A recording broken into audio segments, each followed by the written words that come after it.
Good morning. Today is Monday. Happy Hanukkah, the first day of Hanukkah. Last night we lit the first candle. Today is the 25th day of Kislev.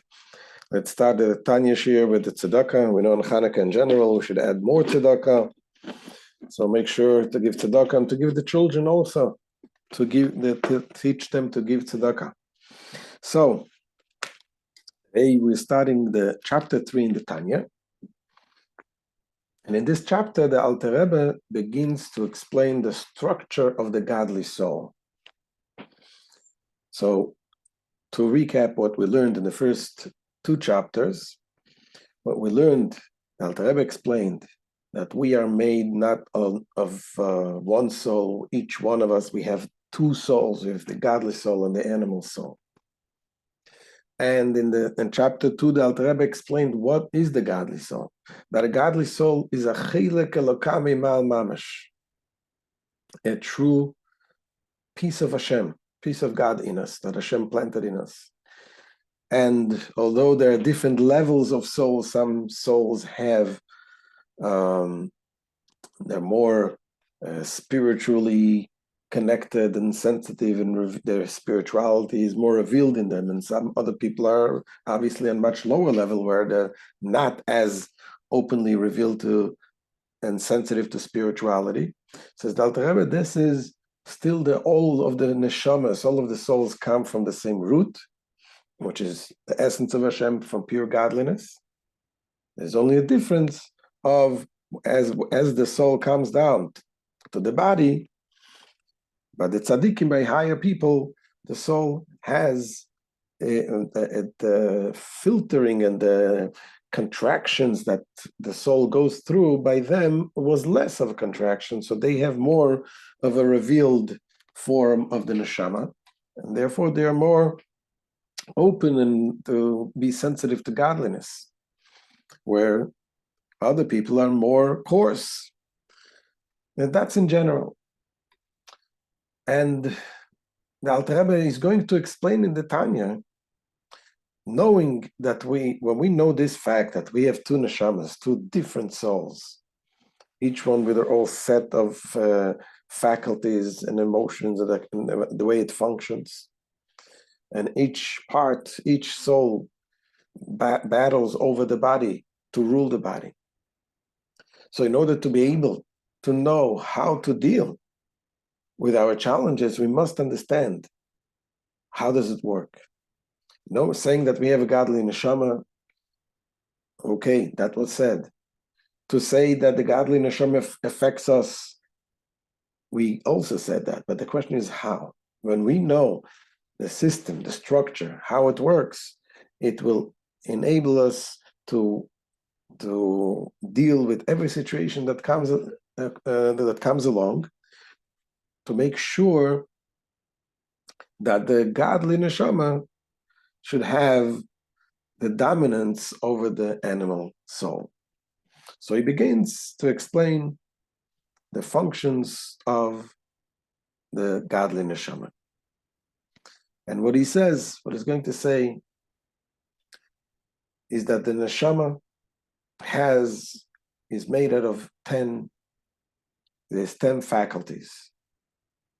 It corresponds to the 10 spiritual attributes. And we have the intellectual attributes and we have the emotive attributes. So let's begin inside, and we will explain it as we go along. Says the Alter Rebbe,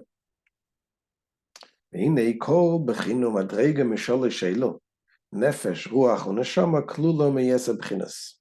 Now each of these three distinctions and grades, nefesh, ruach, and neshama, consist of 10 faculties. Now, this we explained yesterday, that the neshama, there is 3 levels of the soul. The neshama, he doesn't go in details to explain this, he explains in general. Neshama is more connected with it affects the intellectual part. Ruach is the soul that is connected more with the emotions, and nefesh is the soul that is connected more with the actions. Now here we're talking about the godly soul. Says the Alter Rebbe, it's kolul, each one of these consists of 10 faculties. In other places, the Alter Rebbe explained that when he says consists of 10 faculties, it doesn't really mean consist of 10 faculties, but it's like the 10 faculties are manifested in the neshama. What does it mean? The soul itself is beyond faculties. As we learned yesterday, it is a chelik elokam imal mamash. It's a part of Hashem Himself. It's beyond it's indivisible, but it's manifested through these 10 faculties, which will explain the intellectual and the emotive faculties. That's how it affects a person. It says these 10 faculties is keneged as a spheres elyonos shenishtalshu mishtalshelu mehem. These 10 faculties corresponding to the 10 supernal spheres. Supernal spheres is the divine manifestations in which they originate and whence they descend. So here we know the 10 attributes. They're the root of the 10 faculties of the neshama. Now, we know the saying, it says in the Mishnah, that the world was created with 10 utterances. And the world was created in 10 utterances. Those 10 utterances correspond also to these 10 attributes. But when we're talking about the physical world, we're saying that the world was created from them, like it's a new creation. But when here we're talking about the neshama, the godly soul that is in us, and the godly soul, it doesn't say that they were created from these 10 attributes. He says nishtalshelu, like they descended from them. Nishtalshelu means like a chain-like descension. That means that there is a direct connection from the spiritual, the attributes of the soul to the spiritual emotive attributes. Because we're dealing with the neshama. And here, again, that's what we're dealing about over here. We're not dealing yet with the animalistic soul. It says, and the 10 spheres are subdivided into 2 general categories. Shehein, these 2 general categories is Shalish Imais Vesheva Kfulis. He calls it the 3 mothers and the 7 doubles. The 3 mothers refers to the intellectual attributes. We'll soon see what it means, Chachma, Bina, and Dat. Wisdom, understanding, and knowledge. The 7 doubles refers to the 7 emotive attributes. Why does he call them doubles? Because they function in two ways, in 2 matters. The general functions of emotions, although they have different types of emotions, we have love and fear and other types of emotions, but the 2 basic emotions is the love and fear, which comes from chesed and gvura, which is kindness and restriction. You do something either because you feel a closeness to it, the love and kindness is about being close to something, or you're doing something, you're affected by something because you're distant, you feel distant from a restrictive manner. And this mention of this sentence, Shalish Imas, 3 mothers and 7 doubles, comes from the source of it is from the Sefer Yetzirah, Kabbalistic book that is attributed by some to Avraham Avinu. And there it says that the letters of the alphabet, you have 3 mothers and you have 7 doubles and 12 regulars. The 3 mothers is Aleph, Mem, Shin. For whatever reasons, we're not going to go into it now, why it's called these 3 letters. But then the 7 doubles is talking about 7 letters that have double pronunciations. What are the 7 letters? Now, today we know some of the letters, how they're pronounced in two ways. The 7 letters is Beis, Gimel, Daled, Kaf, Pei, Reish, Taf. Beis we know, like Beis, you can say Beis and you can say Veis. Kaf, we know, kaf and chaf, pays, pay and fay. You can, the two ways of pronouncing the letter. I know Yemenites by Gimel also, they have Gimel, they have Jimel, the different ways of pronunciation. Some of them we don't know, today we're not aware of them. But the idea is that when the letter has the dot, it's a stronger form. When it doesn't have the dot, it's a softer form of it. So the softer form of the letter represents chesed, the kindness. The stronger form of the letter represents more the gevura, the restrictions, which these two attributes are the basic attributes of all of the emotive attributes. Continues the Alter Rebbe and says, Pirush. Chachma bina das, v'shiva simei abinyan chesed gvura tiferes chuma. So he says, namely, what are the three mothers? This is the chachma, the wisdom, bina, and das, and the 7 days, and the emotional attributes known as the 7 days of creation, chesed, gvura, tiferes, and so on. Each day of the creation is connected with a certain emotive attribute. First day of creation was the light. This represents the chesed, the kindness, the giving. Second day of creation was the separation. That represents the severity, the gevura, and so on.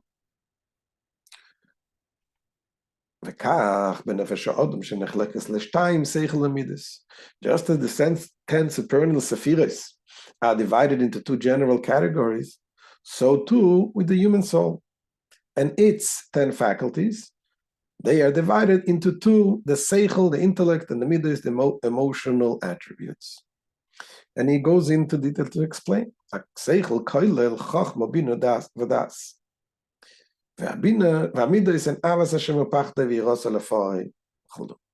The category of intellect includes the 3 all-inclusive intellectual powers, chachma, bina, and das. While the midas, the emotive attributes, they are the love of God, the dread and the awe of Him, glorification of Him, and so forth. So chesed, the attribute of chesed brings the love to Hashem. The attribute of gevura brings the fear and awe of Hashem, and so on. The Chabad, Nikru, Imesu, Makir Lemidis. The Chabad, the intellectual faculties, they are called the mothers and the source of the Midas, Ki Amidis and Toildes Chabad. Because the Midas, they are the offsprings of the Chabad, of the intellect. This is all in the godly soul. In the godly soul, any type of emotions has to come from an intellectual attribute.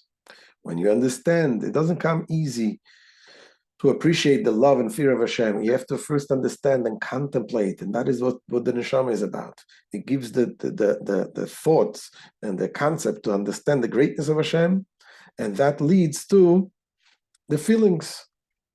When it comes to the animal soul, it's not hard to feel a love to something physical and material. There, the more dominant is the emotions. But in the godly soul, it comes first from the seichel, and the seichel is the main dominant. And Alter Rebbe goes on now in details to explain it. To explain the explanation of the matter, meaning of the 3 intellectual process described above: inspiration, cogitation, and contemplation. Because what is a chachma? To explain this, to understand it better, chachma is an inspiration. When you have, let's say, you think of a problem that you need to solve, and you don't know how to solve it, and you think and you think and you think, and all of a sudden, there you have a bright idea, like a flash came into your mind, and it says, "I got it, I know it." That is the inspiration. This is the chachma, the wisdom. This is the spark of wisdom that comes to you. But when you have that, everything, the whole entire idea is included in that idea. All the details are included, but you don't have it yet. In order to be able to deliver this idea, you need to sit down, You have to have quiet. You can't have anything confuse you. And then the next stage is bina. You start to think about it, to develop the idea, to break it down so you understand it thoroughly. And then once you have that, then you have the application. When the application, meaning that you think how this is already affecting you, start developing. It's not the feeling itself, but it's more the contemplation. You contemplate the idea more, that you can connect to it. The das means that you connect to it somewhat emotionally already. Says that the Rebbe Birin Yekina Seichel Shebenefesh Hamaskela Shua Maskil Kol Davo Nikra B'Shem Chochma Koyach Ma. So the explanation of the matter follows that that intellectual faculty of a rational soul that first conceives any matter, this is given the appellation of Chachma. It's called Chachma, which is composed. The word Chachma is composed of the words Koach Ma. Koach means the power. Ma means what? It is the potential, the power of what is it? What? You have it, but you don't have it. You can't explain it yet. When